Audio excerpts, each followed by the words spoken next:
Hello, আসসালামু আলাইকুম viewers. আপনারা সবাই কেমন আছেন? আশা করি সবাই অনেক অনেক ভালো আছেন। আমি আলহামদুলিল্লাহ ভালো আছি।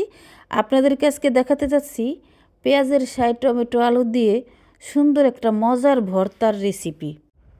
যেদিন আমার বিয়ার কথা চলছে সেদিন মনে হয়েছে আমি নির্বাচনে মনোনয়ন পাইছি, আর যেদিন আমার বিয়াটা হয়ে গেছে সেদিন মনে হয়েছে আমি বিপুল ভোটে জয়ী হয়ে আমি এমপি পদে নির্বাচিত হয়েছি।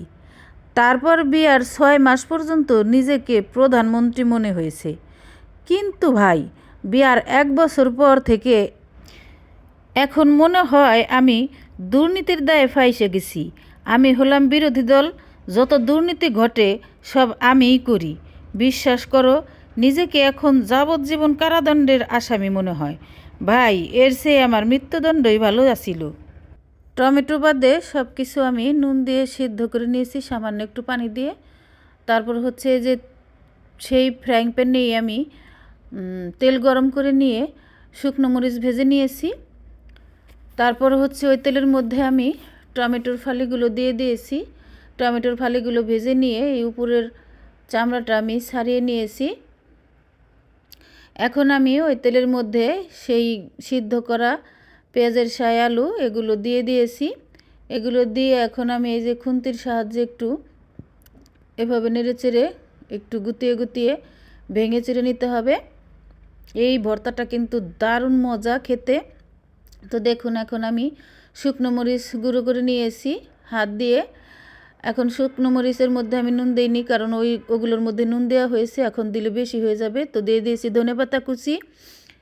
ধনেপাতা কুচি দিয়ে আমি সেই ভেজে রাখা সবগুলো হাত দিয়ে ভর্তাটা বানিয়ে নেব। দিয়ে দিয়েছি কাঁচা সরিষার তেল।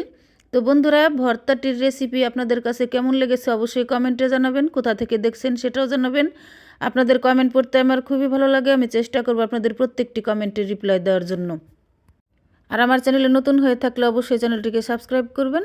ভিডিওটি যদি ফেসবুক পেজ থেকে দেখে থাকেন তাহলে অবশ্যই একটা ফলো করে দিবেন।